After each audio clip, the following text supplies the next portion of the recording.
നമസ്കാരം. ക്ലിനിക്കിൽ ഏറ്റവും കൂടുതൽ ഞങ്ങൾ കാണുന്ന ഒരു സെറ്റ് ഓഫ് പേഷ്യൻസ് എന്ന് പറയുന്നത് ഷോൾഡർ പെയിൻ പേഷ്യൻസ് ആണ്. അതിൽ തന്നെ ഏറ്റവും കോമൺ ആയിട്ട് വരുന്ന ഒരു ഗ്രൂപ്പ് ഓഫ് ആൾക്കാരാണ് ഫ്രോസൺ ഷോൾഡർ പേഷ്യൻസ്. സോ എന്താണ് ഫ്രോസൺ ഷോൾഡർ? ഫ്രോസൺ ഷോൾഡർ എന്തുകൊണ്ട് വരുന്നു? ഫ്രോസൺ ഷോൾഡർ വന്നാൽ എങ്ങനെയാണ് നമ്മളത് ഐഡൻറ്റിഫൈ ചെയ്യുന്നത്? അതിൻ്റെ ട്രീറ്റ്മെൻറ്റ് ഓപ്ഷൻസ്, ബേസിക്കലി ഫിസിയോതെറാപ്പിയുടെ ഡെപ്തായിട്ടുള്ളതും മറ്റ് ട്രീറ്റ്മെൻറ്റ് ഓപ്ഷൻസ് എന്തൊക്കെയാണ് എന്നുള്ളതിനെ കുറിച്ചാണ് നമ്മൾ ഇന്നത്തെ ഈ വീഡിയോയിൽ ഡിസ്കസ് ചെയ്യുന്നത്. സോ എന്താണ് ഫ്രോസൺ ഷോൾഡർ? ഫ്രോസൺ ഷോൾഡറിനെ പൊതുവെ നമ്മൾ 3 പേരുകളിൽ അറിയപ്പെടാറുണ്ട്. ഒന്ന് അഡ്ഹസീവ് ക്യാപ്സുലൈറ്റിസ് എന്നും, അതുപോലെ തന്നെ പെരി ആർത്രൈറ്റിസ് ഷോൾഡർ എന്നും, വീണ്ടും പറഞ്ഞു കഴിഞ്ഞാൽ painful or stiff shoulder joint എന്നും നമ്മൾ പറയാറുണ്ട്. ഓക്കെ, ഷോൾഡർ ജോയിൻറ്റിൻ്റെ മൊബിലിറ്റിക്ക് പ്രോബ്ലം വന്ന് ജോയിൻറ്റ് അനക്കാൻ കഴിയാതിരിക്കുന്ന ഒരു സ്റ്റേജിനാണ് നമ്മൾ ഫ്രോസൺ ഷോൾഡർ എന്ന് പറയുന്നത്. ഓക്കെ, ഇനി എന്തുകൊണ്ടാണ് ഫ്രോസൺ ഷോൾഡർ വരുന്നത് എന്ന് നമുക്ക് നോക്കാം. ഫ്രോസൺ ഷോൾഡർ വരുന്നതിന് 2 തരത്തിലുള്ള കാരണങ്ങളെക്കുറിച്ചാണ് പൊതുവേ പറയുന്നത്. ഒന്ന് പ്രൈമറി അഥവാ ഇഡിയോപ്പതിക് കോസസ് എന്നും, 2 സെക്കൻഡറി റീസൺസ് എന്ന് പറയുന്നത്. അതിൽ പ്രൈമറി റീസൺസിൽ പറയുന്നത് പ്രത്യേകിച്ച് കാരണമൊന്നുമില്ലാതെ ഒരു ദിവസം ഷോൾഡർ പെയിൻ തുടങ്ങിയിട്ട് ആ shoulder pain over a period of time frozen ഷോൾഡറായിട്ട് മാറുന്ന അവസ്ഥയെക്കുറിച്ചാണ് പ്രൈമറി റീസൺസ് ആയിട്ട് പറയുന്നത്.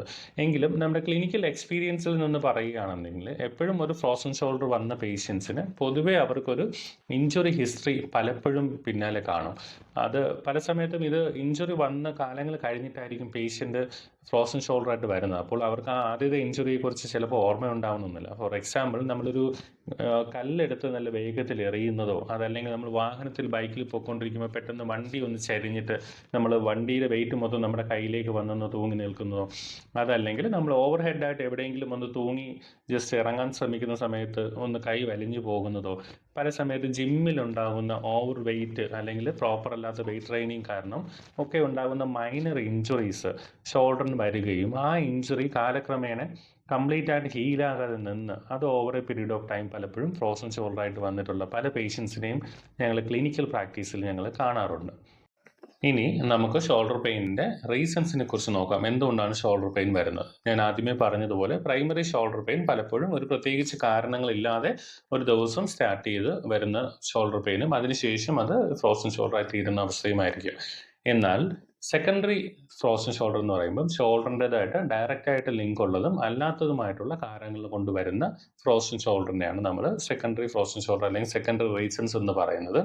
അതിനകത്ത് വരുന്നതെന്ന് പറയുമ്പോഴത്തേക്കും പ്രൈമറി ആയിട്ട് കാർഡിയോ പൾമണറി റീസൺസ്, അതായത് ഹാർട്ടിന് എന്തെങ്കിലും പ്രോബ്ലംസ് ഉള്ള ആൾക്കാർക്ക് പൊതുവേ ഷോൾഡറിൽ ബുദ്ധിമുട്ടുണ്ടാവുകയും അത് over a period of time frozen ഷോൾഡറായിട്ട് മാറാനുള്ള ചാൻസസ് ഉണ്ട്. അതുപോലെ തന്നെ ബ്രീത്തിങ് പാറ്റേണിൽ ഉണ്ടാകുന്ന ചേഞ്ചസ്, പേഷ്യൻറ്റിന് എന്തെങ്കിലും ലങ്സിന് സംബന്ധമായിട്ടുള്ള പ്രോബ്ലംസ് ഉണ്ടായിരിക്കുകയും ബ്രീത്തിങ് പാറ്റേണിൽ ഉണ്ടാകുന്ന ചേഞ്ചസും പലപ്പോഴും സ്ട്രക്ചറൽ ചേഞ്ചസിലേക്ക് നയിക്കുകയും അത് ഫ്രോസൺ ഷോൾഡറിലേക്ക് ഉണ്ടാകാനുള്ള ചാൻസസ് ഉണ്ട്.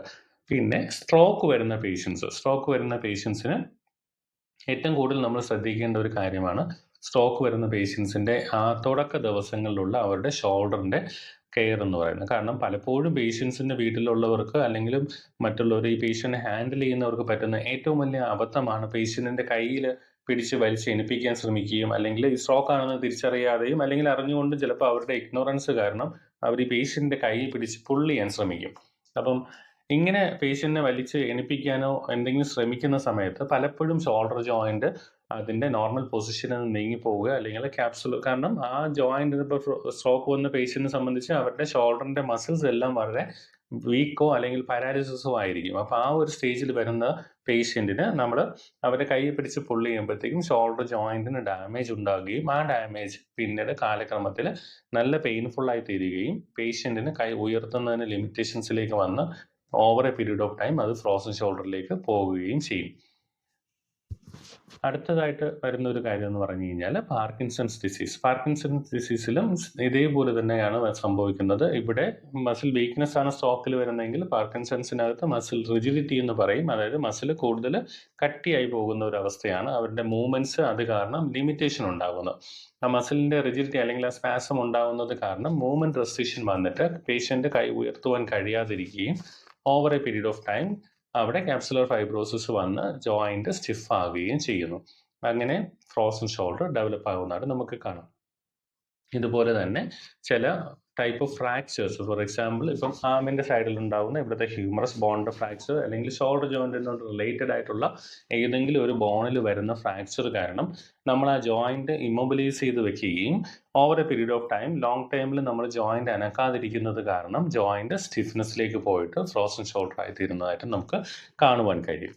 ഇത് കൂടാതെ തന്നെ മറ്റ് പ്രോബ്ലംസ് എന്ന് പറഞ്ഞു കഴിഞ്ഞാൽ റൊമാറ്റിക് ആയിട്ടുള്ള പ്രോബ്ലംസ് ഉള്ള ആൾക്കാർ, അല്ലെങ്കിൽ തന്നെ CRPS അഥവാ കോംപ്ലക്സ് റീജിയണൽ പെയിൻ സിൻഡ്രോം എന്ന് പറഞ്ഞൊരു അസുഖവും, അതുപോലെ തന്നെ TB അല്ലെങ്കിൽ മറ്റു തരത്തിലുള്ള പല ലോക്കൽ ഇൻഫെക്ഷൻസ് ആ ജോയിൻറ്റിൽ അഫക്റ്റ് ചെയ്യുന്നത് മൂലവും ഒക്കെയും നമുക്ക് ഫ്രോസൺ ഷോൾഡർ ഉണ്ടാകുന്നതായിട്ട് കാണാം. ഇത് അല്ലാതെ തന്നെ മെറ്റബോളിക് റീസൺസ് ആയിട്ട് വരുന്ന ഡയബറ്റിക് ബെനിറ്റസ് ആണ് ഏറ്റവും വലിയതായിട്ട് ഫ്രോസൺ ഷോൾഡർ ഉണ്ടാക്കുന്ന ഒരു അസുഖം. കാരണം നിങ്ങൾക്ക് അറിയാവുന്നത് പോലെ തന്നെ ഏതൊരു രോഗിക്കും ഡയബറ്റിക് ഉള്ള ആൾക്കാരിൽ ഹീലിംഗ് എന്ന് പറയുന്ന പ്രോസസ്സ് പലപ്പോഴും ഡിലേ ആയിരിക്കും. അതിൻ്റെ റീസൺ കൊണ്ട് തന്നെ ഡയബറ്റിക് വരുന്ന പേഷ്യൻസിന് ഷോൾഡർ പെയിൻ വരികയോ അല്ലെങ്കിൽ ഷോൾഡർ പെയിൻ വന്നിട്ട് അത് ഇഗ്നോർ ചെയ്യുകയോ ചെയ്തു കഴിഞ്ഞാൽ പലപ്പോഴും over a period of time ആ ഡയബറ്റിക് പേഷ്യൻസിന് അത് ഫ്രോസൺ ഷോൾഡർ ആയിട്ട് മാറുന്നതായിട്ട് നമുക്ക് കാണുവാൻ കഴിയും. ഹൈപ്പോതൈറോയിഡിസം ഉള്ള പേഷ്യൻസിനും പലപ്പോഴും ഫ്രോസൺ ഷോൾഡർ ഡെവലപ്പ് ആവുന്നതായിട്ട് കാണാം. കാരണം അത് മസിൽ പെയിൻ ഉണ്ടാക്കുകയും ഈ മസിൽ പെയിനിൻ്റെ ആഫ്റ്റർ എഫക്റ്റ് ആയിട്ട് പേഷ്യൻ്റ് മൂവ്മെൻറ്റ്സ് കുറയ്ക്കുന്നത് കൊണ്ട് പിന്നീട് അത് ഫ്രോസൺ ഷോൾഡറിലേക്ക് നയിക്കുന്നതായിട്ടും പല കേസുകളിലും നമുക്ക് കാണുവാൻ കഴിയും. ഇനി ഫ്രോസൺ ഷോൾഡറിൻ്റെ പാത്തോളജിക്കൽ റീസൺസിനെ കുറിച്ച് പറയുകയാണെന്നുണ്ടെങ്കിൽ, ഫ്രോസൺ ഷോൾഡർ പലപ്പോഴും വരുന്നതിന് തൊട്ട് മുമ്പായിട്ട് അവിടെ ഒരു ഇൻഫ്ലമേറ്ററി റിയാക്ഷൻസ് പലപ്പോഴും കാണും. കൂടുതലും ജോയിൻറ്റിൻ്റെ ഇൻഫീരിയർ ആസ്പെക്ട്, അതായത് നമ്മുടെ ആക്സിലറി ഏരിയയിൽ അവിടെയായിട്ട് ജോയിൻറ്റ് ക്യാപ്സൂളിന് ചെറിയൊരു ഇൻഫ്ലമേഷൻ വരികയും ആ ഇൻഫ്ലമേഷൻ്റെ പാർട്ടായിട്ട് അവിടെ ഫൈബ്രസ് ഡെപ്പോസിറ്റ്സ് വന്നു ചേർന്ന് ആ ക്യാപ്സൂളിൻ്റെ നോർമൽ സ്ട്രെച്ചബിലിറ്റിയെ അഫക്റ്റ് ചെയ്യുന്നതായിട്ട് നമുക്ക് കാണാം. അങ്ങനെ വരുന്ന സമയത്ത് അവിടെ ഉണ്ടാകുന്ന ആ ഒരു ഫൈബ്രസ് ഡെപ്പോസിഷൻ്റെ പാർട്ട് കൊണ്ട് തന്നെ ക്യാപ്സൂളും അതിനെ സറൗണ്ട് ചെയ്തിരിക്കുന്ന ലിഗമെന്റ് സ്ട്രക്ചേഴ്സും അതുപോലെ തന്നെ മസിൽസിൻ്റെ എൻഡ് പോർഷൻസ്, ടെൻഡൻസ്, അങ്ങനെയുള്ള സ്ട്രക്ചേഴ്സിലൊക്കെയും ഈ ടൈറ്റ്നസ് വന്ന് ചേരുന്നതായിട്ട് നമുക്ക് കാണാൻ കഴിയും. അതിൻ്റെ ഫലമായിട്ട് തന്നെ നമ്മുടെ നോർമൽ മൂവ്മെൻറ്റ് പാറ്റേൺസിൽ നമ്മൾ ഓരോ മൂവ്മെൻറ്റ് ചെയ്യുവാൻ ശ്രമിക്കുന്ന സമയത്ത് ഈ ക്യാപ്സൂൾ വലിയുകയും നമുക്കത് പെയിൻഫുള്ളായിട്ട് തീരുകയും ചെയ്യുന്നു. സോ ഈ വേദന അവോയ്ഡ് ചെയ്യാനായിട്ട് പേഷ്യൻസ് പലപ്പോഴും ഓവർ ഹെഡ് ആക്ടിവിറ്റി അവോയ്ഡ് ചെയ്ത് അവർ കൈ അഡ്ജസ്റ്റ് ചെയ്ത് ഉപയോഗിക്കാൻ തുടങ്ങുന്നു. ഇങ്ങനെ കാലക്രമത്തിൽ ഇരിക്കുന്നതിൻ്റെ ഫലമായിട്ട് ആ മൂവ്മെൻറ്റുകൾ അവോയ്ഡ് പെടുകയും അതിൻ്റെ ഫലമായിട്ട് തന്നെ ആ ജോയിൻറ്റ് കൂടുതൽ സ്റ്റിഫ്നെസ്സിലേക്ക് നയിക്കുകയും ചെയ്യുന്നു. ഇനി ഫ്രോസൺ ഷോൾഡർ ആരിലാണ് കൂടുതലായിട്ട് വരുന്നത് നമുക്ക് നോക്കാം. പൊതുവേ ഫ്രോസൺ ഷോൾഡർ ഏറ്റവും കൂടുതൽ കാണുന്നത് സ്ത്രീകളിലാണ്. അതായത് നമ്മുടെ ടോട്ടൽ പേഷ്യൻസിൻ്റെ അറൗണ്ട് 70% പോപ്പുലേഷനും പലപ്പോഴും സ്ത്രീകളായിട്ടാണ് കണ്ടുവരുന്നത്. അതുപോലെ തന്നെ 35 വയസ്സ് മുതൽ 65 വയസ്സ് വരെ പ്രായമുള്ള ആൾക്കാരിലാണ് ഏറ്റവും കൂടുതലായിട്ടും ഫ്രോസൺ ഷോൾഡർ കണ്ടുവരുന്നത്. ഇതിൽ തന്നെ വളരെ ഇൻട്രസ്റ്റിംഗ് ആയിട്ടുള്ള ഒരു കാര്യം എന്ന് പറഞ്ഞു കഴിഞ്ഞാൽ, അറൗണ്ട് 20% ഓഫ് ഡയബറ്റിക് പോപ്പുലേഷൻസിനും ഫ്രോസൺ ഷോൾഡർ അല്ലെങ്കിൽ ഷോൾഡർ പെയിൻ വരാനുള്ള ചാൻസസ് വളരെ കൂടുതലാണ്. നമ്മൾ ടോട്ടൽ പോപ്പുലേഷൻ എടുത്തു കഴിഞ്ഞാൽ അതിൽ 2 മുതൽ 5 വരെ ശതമാനം ആൾക്കാർക്ക് പലപ്പോഴും ഫ്രോസൺ ഷോൾഡർ വന്നു പോകുന്നതായിട്ട് നമുക്ക് കാണുവാൻ സാധിക്കും. അതുപോലെ തന്നെ ഒരു കയ്യിൽ ഫ്രോസൺ ഷോൾഡർ വരുന്ന പേഷ്യൻറ്റിന് മറ്റേ കയ്യിൽ ഫ്രോസൺ ഷോൾഡർ വരാനുള്ള ചാൻസസ് 5 മുതൽ 34% വരെയാണെന്നാണ് കണക്കുകൾ പറയുന്നത്. ഇനി നമുക്ക് ഫ്രോസൺ ഷോൾഡറിൻ്റെ സ്റ്റേജസ് ഏതൊക്കെയെന്ന് നോക്കാം. ആദ്യമായി പറഞ്ഞു കഴിഞ്ഞാൽ ഫ്രീസിങ് സ്റ്റേജ്. ഫ്രീസിങ് സ്റ്റേജ് എന്ന് പറയുമ്പോൾ പേഷ്യൻ്റ് ആദ്യമായിട്ട് പൊതുവെ പ്രസൻറ്റ് ചെയ്യുന്ന ഒരു സ്റ്റേജാണ് ഫ്രീസിങ് സ്റ്റേജ് എന്ന് പറയുന്നത്. ഇത് പൊതുവെ 2 മുതൽ 9 മാസം വരെ നീണ്ടു നിൽക്കാറുണ്ട്. പലപ്പോഴും ചെറിയൊരു ഫ്രോസൺ പെയിനായിട്ട് തുടങ്ങിയിട്ട് പിന്നീട് ഗ്രാജ്വലി ആ പെയിൻ വളരെ കൂടുതലാകുകയും പേഷ്യൻറ്റിന് രാത്രിയിൽ ഉറങ്ങുവാൻ പോലും കഴിയാത്ത അവസ്ഥയിലേക്ക് പെയിൻ മാറുന്നതായിട്ട് കാണാം. ക്ലിനിക്കിൽ വരുന്ന പല പേഷ്യൻസും ഫ്രോസൺ ഷോൾഡർ പേഷ്യൻസിനെ നമുക്ക് കാണുമ്പോൾ തന്നെ ആദ്യമേ മനസ്സിലാവും. കാരണം അവർക്ക് അവരുടെ കണ്ണുകളിൽ ചുറ്റും നല്ല കറുപ്പുണ്ടായിരിക്കും, നല്ല ഉറക്കത്തിൻ്റെ ക്ഷീണവും വളരെ ടയറിംഗ് ആയിട്ടും അവരിയ്ക്കുന്നത് നമുക്ക് കാണുവാൻ സാധിക്കും. കാരണം എന്ന് പറഞ്ഞു കഴിഞ്ഞാൽ പേഷ്യൻ്റ് പലപ്പോഴും രാത്രിയിൽ കിടന്ന് ഉറങ്ങുവാൻ കഴിയാതെ കസേരയിൽ ഇരുന്നിട്ടായിരിക്കും അവർ ഉറങ്ങുന്നത്. കാരണം കിടക്കുന്ന സമയത്ത് ഈ പെയിൻ കൂടുകയോ അല്ലെങ്കിൽ ഈ വശത്തേക്ക് ചരിഞ്ഞു പോയി കഴിഞ്ഞാൽ വളരെ വേദന കൂടുന്നത് കാരണം പലപ്പോഴും രാത്രിയിലെ ഉറക്കം അവർക്ക് ഒത്തിരി ഡിസ്റ്റർബ്ഡ് ആയിട്ടിരിക്കുന്നത് കാണുവാൻ സാധിക്കും. രണ്ടാമത്തെ സ്റ്റേജ് എന്ന് പറയുന്നത് ഫ്രോസൺ സ്റ്റേജ് ആണ്. പലപ്പോഴും ഇത് 4 മുതൽ 12 മാസം വരെ നീണ്ടു നിൽക്കാറുണ്ട്. ഈ ഒരു സ്റ്റേജിൽ പേഷ്യൻറ്റിന് ആദ്യത്തെ ഉണ്ടായിരുന്ന പെയിനിൽ നിന്ന് അല്പം പെയിൻ കുറയുകയും എന്നാൽ സ്റ്റിഫ്നെസ് വളരെയധികം കൂടി അവരുടെ ജോയിൻ്റ് റേഞ്ച് ഓഫ് മോഷൻ വളരെ കുറഞ്ഞിരിക്കുന്നതായിട്ട് നമുക്ക് കാണുവാൻ സാധിക്കും. അതുകൊണ്ട് തന്നെ അവരുടെ മൂവ്മെൻറ്റ്സ് ആ സ്റ്റേജിൽ വളരെയധികം ലിമിറ്റഡ് ആയിരിക്കും.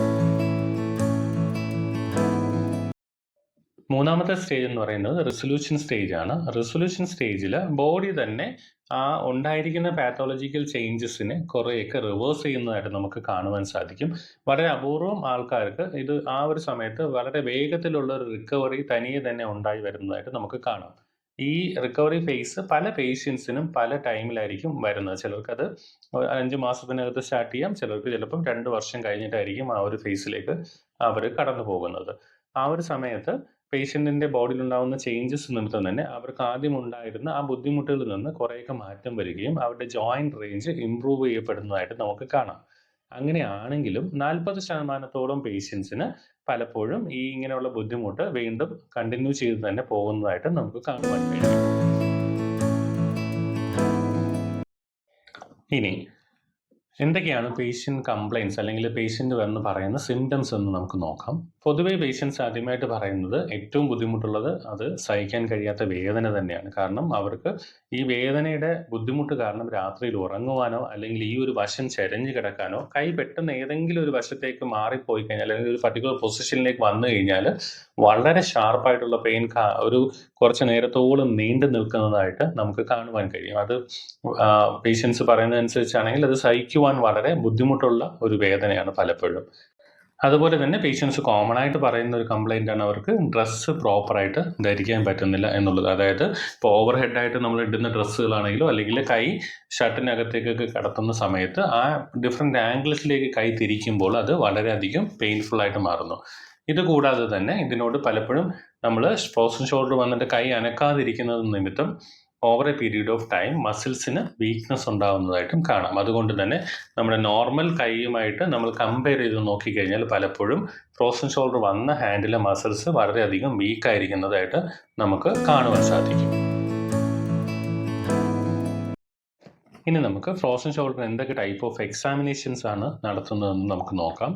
ആദ്യമേ തന്നെ ഫ്രോസൺ ഷോൾഡർ വരുന്ന പേഷ്യൻറ്റിന് ഫസ്റ്റ് ലെവലിൽ വരുന്നത് ക്ലിനിക്കൽ എക്സാമിനേഷൻ ആണ്. അതായത് പേഷ്യൻറ്റിൻ്റെ joint range of motion, different ആംഗിൾസിലുള്ള ജോയിൻറ്റ് റേഞ്ച് ഓഫ് മോഷൻസ്, റൊട്ടേഷൻസും ഒക്കെയും ചെക്ക് ചെയ്യുന്ന സമയത്ത് റേഞ്ച് ഓഫ് മോഷനിൽ ഉണ്ടാകുന്ന ലിമിറ്റേഷൻ തന്നെ പലപ്പോഴും ഫ്രോസൺ ഷോൾഡർ ആണെന്നുള്ളത് നമുക്ക് വിസിബിളായിട്ട് കാണിച്ചു തരും. ക്ലിനിക്കൽ എക്സാമിനേഷൻ കഴിഞ്ഞാൽ നമുക്ക് പേഷ്യൻസിൻ്റെ ബ്ലഡ് റിപ്പോർട്ട് നോക്കാം. ബ്ലഡ് റിപ്പോർട്ടിനകത്ത് നേരത്തെ പറഞ്ഞ ഫാക്ടേഴ്സ് നമുക്ക് ഒന്നും കൂടി റീചെക്ക് ചെയ്യാൻ കഴിയും. അതായത് ഡയബറ്റിക് ഉണ്ടോ, ഡയബറ്റിക് ഉണ്ടെങ്കിൽ ഷുഗർ കൺട്രോൾഡ് ആണോ അൺകൺട്രോൾഡ് ആണോ എന്നുള്ളതിനെക്കുറിച്ച് നമുക്ക് HbA1c പോലുള്ള ടെസ്റ്റുകൾ നടത്തുമ്പോൾ അറിയാൻ കഴിയും. അതുപോലെ തന്നെ ഹൈപ്പോതൈറോയിഡിസം ഉണ്ടോ, ഹൈപ്പോതൈറോയിഡിസം ഉണ്ടെങ്കിൽ അതിൻ്റെ എക്സ്റ്റെൻറ്റ് എത്രയുണ്ട് എന്നുള്ളതിനെക്കുറിച്ച് നമുക്ക് ബ്ലഡ് റിപ്പോർട്ടിൽ അറിയുവാൻ കഴിയും. പിന്നെ മറ്റെന്തെങ്കിലും ഇൻഫെക്ഷൻസ് കണ്ടീഷൻസ് പ്രസൻ്റ് ആണോ എന്നുള്ളതിനെക്കുറിച്ചും അഗെയിൻ എന്തെങ്കിലും inflammatory reactions or arthritic changes ബോഡിയിൽ ഉണ്ടോ എന്നുള്ളതൊക്കെയും നമുക്ക് ബ്ലഡ് ടെസ്റ്റ് വഴി നമുക്ക് അറിയുവാൻ കഴിയുന്നതാണ്. മറ്റെന്തെങ്കിലും ബോണി ഫാക്ടേഴ്സ് ഇതിനകത്ത് ഇൻവോൾവ് ആയിട്ടുണ്ടോ എന്നുള്ളത് അറിയാനായിട്ട് എക്സ്റേ ടെസ്റ്റ് നടത്തുന്നതും പലപ്പോഴും അനിവാര്യമാണ്. അതുപോലെ തന്നെ നമുക്ക് ഏറ്റവും പ്രധാനമായിട്ടുള്ള ഒരു കാര്യമാണ് പേഷ്യൻ്റെ പോസ്റ്ററൽ അനാലിസിസ് എന്ന് പറയുന്നത്. അതായത് പേഷ്യൻ്റെ സിറ്റിംഗ് പൊസിഷൻ അല്ലെങ്കിൽ സ്റ്റാൻഡിംഗ് പൊസിഷൻ, അവരുടെ ഷോൾഡർ ലെവൽസ്, അവരുടെ സ്പൈൻ്റെ ലെവൽ, ഇങ്ങനെയുള്ള പോസ്റ്ററിൻ്റെ ഫാക്ടേഴ്സിനെ കുറിച്ച് ചെക്ക് ചെയ്യുക എന്നുള്ളത്.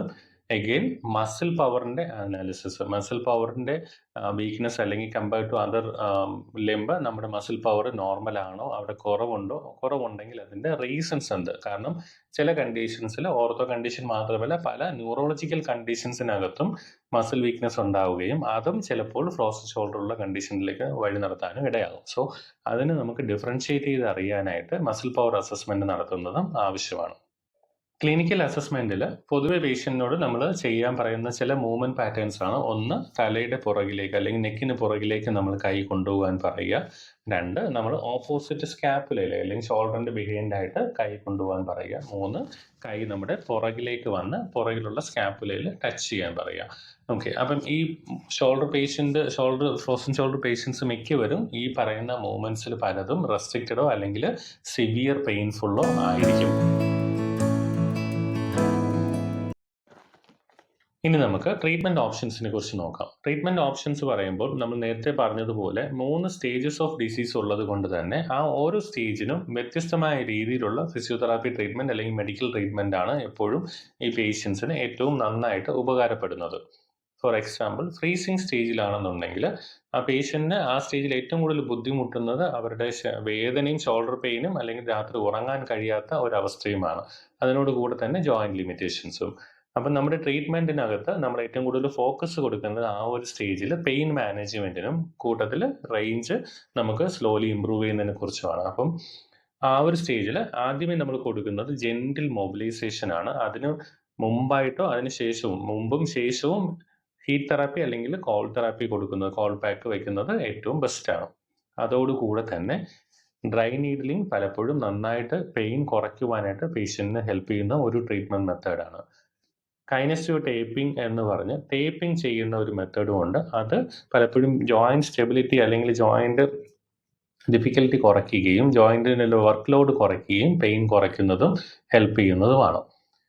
അത് കൂടാതെ തന്നെ മറ്റ് ഇലക്ട്രോതെറാപ്പി മെത്തേഡ്സ് ആയ ലേസർ തെറാപ്പി, ടെൻസ്, അൾട്രാസൗണ്ട് ഇങ്ങനെയുള്ളവയ്ക്കും ജോയിന്റ് ഇൻഫ്ലമേഷൻസിനും ജോയിന്റ് ഹീലിങ്ങിനും ഏറ്റവും കൂടുതൽ ഹെൽപ്പ് ചെയ്യുന്ന ഫിസിയോതെറാപ്പി മൊഡാലിറ്റീസ് ആണ്. ആദ്യത്തെ സ്റ്റേജിൽ നമ്മൾ അഡീഷണൽ ആയിട്ട് വേറൊരു കാര്യം ചെയ്യുന്നതെന്ന് പറഞ്ഞു കഴിഞ്ഞാൽ മയോഫേഷ്യൽ റിലീസാണ്. പലപ്പോഴും മസിൽസിന് നല്ല ടൈറ്റ്നസ് ഉണ്ടാകുന്നതുകൊണ്ട് അല്ലെങ്കിൽ ട്രിഗർ പോയിന്റ്സ് ഉണ്ടായി നിൽക്കുന്നത് കൊണ്ട് അത് പലപ്പോഴും നമ്മുടെ പെയിൻ ഇൻക്രീസ് ചെയ്യുന്നതായിട്ട് ഫ്രോസൺ ഷോൾഡർ പേഷ്യൻസിൽ കാണാറുണ്ട്. സോ ആ ട്രിഗർ പോയിന്റ്സ് ഉള്ള മസിൽസിനെ അല്ലെങ്കിൽ ആ പോയിന്റ്സുകളെ ഐഡന്റിഫൈ ചെയ്തിട്ട് ആ മസിൽസിനെ റിലീസ് ചെയ്യുന്നത് പെയിൻ കുറയ്ക്കുവാനും ജോയിന്റ് മൊബിലിറ്റി ഇംപ്രൂവ് ചെയ്യാനും നമുക്ക് വളരെയധികം പ്രയോജനപ്പെടുന്നതാണ്. ഇനി രണ്ടാമത്തെ സ്റ്റേജായ ഫ്രോസൺ സ്റ്റേജിലേക്ക് വന്നു കഴിഞ്ഞാൽ പേഷ്യന്റിന് അവിടെ ഏറ്റവും കൂടുതൽ ഇമ്പോർട്ടൻസ് കൊടുക്കേണ്ടത് ജോയിന്റിന്റെ മൊബിലിറ്റി ഇംപ്രൂവ് ചെയ്യുന്നതിനാണ്. അപ്പോൾ അതുകൊണ്ട് തന്നെ മൂവ്മെന്റ് വിത്ത് മൊബിലൈസേഷൻ ആണ് ഇവിടെ ഏറ്റവും കൂടുതൽ നമ്മൾ ട്രൈ ചെയ്യുന്ന ഒരു ട്രീറ്റ്മെന്റ് മെത്തഡോളജി എന്ന് പറയുന്നത്. അതിനകത്ത് പാസീവായിട്ടുള്ള മൊബിലൈസേഷനും അതുപോലെ തന്നെ പേഷ്യന്റിനെ കൊണ്ട് ആക്റ്റീവായിട്ടുള്ള മൊബിലൈസേഷൻ പാറ്റേൺസ് അല്ലെങ്കിൽ എക്സസൈസിലൂടെ ഉണ്ടാകുന്ന മൊബിലൈസേഷൻസ്, സ്ട്രെച്ചിങ്സ് ഇതൊക്കെ നമുക്ക് ആഡ് ഓൺ ചെയ്യാൻ കഴിയും. അതിനോടൊപ്പം തന്നെ ഞാൻ നേരത്തെ പറഞ്ഞ pain management depends upon the patient pain അനുസരിച്ച് നമുക്ക് സീക്വൻഷ്യലായിട്ട് ആ പേഷ്യന്റിന് വേണ്ടിയിട്ട് നമുക്ക് കൊടുക്കുവാൻ കഴിയും. ഇനി മൂന്നാമത്തെ റെസൊല്യൂഷൻ സ്റ്റേജ് ആണെന്നുണ്ടെങ്കിലും again stretchings and mobilisation plus pain management ആണ് ഏറ്റവും കൂടുതൽ ഉപകാരപ്പെടുന്ന ട്രീറ്റ്മെന്റ്. ഇനി നമുക്ക് ഇതിന്റെ മെഡിക്കൽ ട്രീറ്റ്മെന്റ് എന്തൊക്കെയാണെന്ന് നോക്കാം. മെഡിക്കൽ ട്രീറ്റ്മെന്റ് പലപ്പോഴും ഇതിന്റെ നേരത്തെ പറഞ്ഞ കോസ്റ്റ് ഫാക്ടറിനെ അനുസരിച്ചാണ് ട്രീറ്റ്മെന്റ് ഡിസൈഡ് ചെയ്യുന്നത്. ജനറലി ഉള്ള ഫ്രോസൺ ഷോൾഡർ കേസുകൾക്കാണെന്നുണ്ടെങ്കിൽ അനാൽജസിക്സും NSAIDs അഥവാ നോൺ സ്റ്റീറോയിഡൽ ആന്റി ഇൻഫ്ലമേറ്ററി മെഡിക്കേഷൻസും ആണ് പൊതുവെ നമ്മൾ കൊടുക്കുന്നത്. അതിനോട് കൂടെ തന്നെ ചില പേഷ്യൻസിന് നമ്മൾ ആദ്യം പറഞ്ഞ ഫ്രീസിങ് സ്റ്റേജിൽ നിൽക്കുന്ന പേഷ്യൻസ് ആണെന്നുണ്ടെങ്കിൽ അവർക്ക് കോർട്ടിക്കോസ്റ്റീറോയിഡ് ജോയിന്റ് ഡയറക്റ്റ് ഇഞ്ചക്ഷൻ പലപ്പോഴും നല്ല റിസൾട്ട് കിട്ടുന്നതായിട്ട് കാണാറുണ്ട്. പക്ഷേ സ്റ്റീറോയിഡ് ഇഞ്ചക്ഷൻസ് ആയതുകൊണ്ട് തന്നെ വളരെയധികം ലിമിറ്റഡ് ആയിട്ടുള്ള പേഷ്യൻസിന് അല്ലെങ്കിൽ വളരെ സെലക്റ്റീവ് ആയിട്ടുള്ള പേഷ്യൻസിന് മാത്രമായിരിക്കും പലപ്പോഴും നമ്മൾ കോർട്ടിക്കോസ്റ്റീറോയിഡ് ആപ്ലിക്കേഷൻസ് കൊടുക്കുന്നത്. ഒരു ഓർത്തോപീഡിക് സർജനാണ് പലപ്പോഴും കോർട്ടിക്കോസ്റ്റീറോയിഡ് ആപ്ലിക്കേഷൻസ് ഇഞ്ചക്ഷൻസ് എടുക്കുന്നത്. കോർട്ടിക്കോസ്റ്റീറോയിഡ് ഇഞ്ചക്ഷൻ എടുക്കുന്ന പേഷ്യൻറ്റിന് പൊതുവെ നല്ല റിസൾട്ട് പെയിൻ മാനേജ്മെന്റിൽ ഇമ്മീഡിയറ്റ് ആയിട്ട് കിട്ടാറുണ്ട്. പക്ഷേ അതിൻ്റെ ലോങ് ലാസ്റ്റിംഗ് എഫക്റ്റ് പലപ്പോഴും നമുക്ക് പ്രെഡിക്റ്റബിൾ അല്ല. ഒരു പീരീഡ് കഴിയുമ്പോൾ ചിലർക്ക് പെയിൻ തിരിച്ചു വരുന്നതായിട്ട് കാണാം, ചിലർക്ക് ആ ഒറ്റ ഇഞ്ചക്ഷനോട് കൂടി തന്നെ നല്ല സബ്സൈഡ് ആയിട്ട് മാറുന്നതായിട്ടും ക്ലിനിക്കലി നമ്മൾ കാണാറുണ്ട്.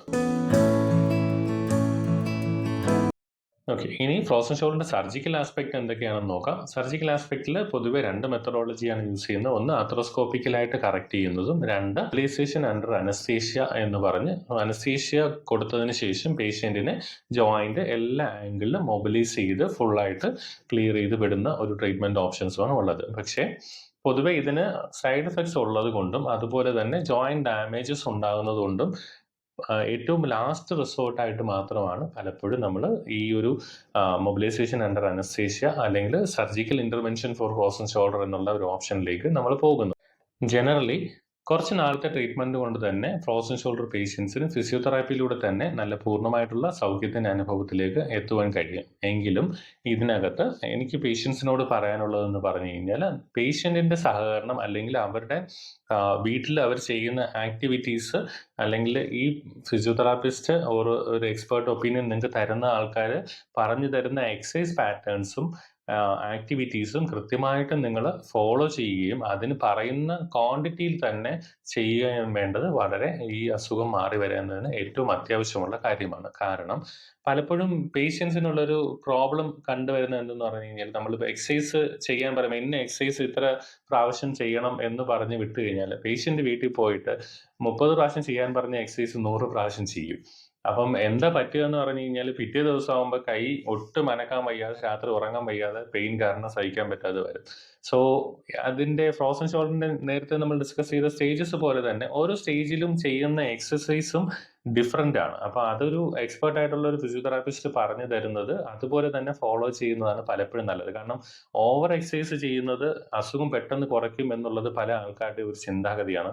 അങ്ങനെയല്ല, നമ്മുടെ ശരീരത്തിൽ ഒരു പാത്തോളജിക്കൽ ചേഞ്ച് വന്നാൽ അത് റിവേഴ്സ് ചെയ്യാൻ അല്ലെങ്കിൽ അത് നോർമലൈസ് ചെയ്യാനും അതിൻ്റെതായിട്ടുള്ള ഹീലിംഗ് ടൈം ഉണ്ട്. അപ്പൊ ആ ടൈം നമ്മൾ ശ്രദ്ധിക്കേണ്ടത് വളരെ ആവശ്യമാണ്. അതുകൊണ്ട് തന്നെ നമ്മൾ കൂടുതൽ ആവേശഭരിതരായി പലതും ചെയ്യുന്നത് പലപ്പോഴും നമുക്ക് ഗുണമല്ല, പലപ്പോഴും ദോഷം ചെയ്യും.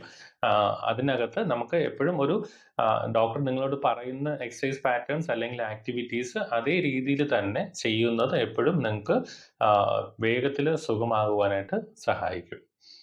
ഇത്രയും നേരം എന്നെ ലിസൺ ചെയ്ത് നിങ്ങൾക്ക് ഒത്തിരി നന്ദി. നിങ്ങളുടെ സമയത്തിന് ഒത്തിരി താങ്ക്സ്.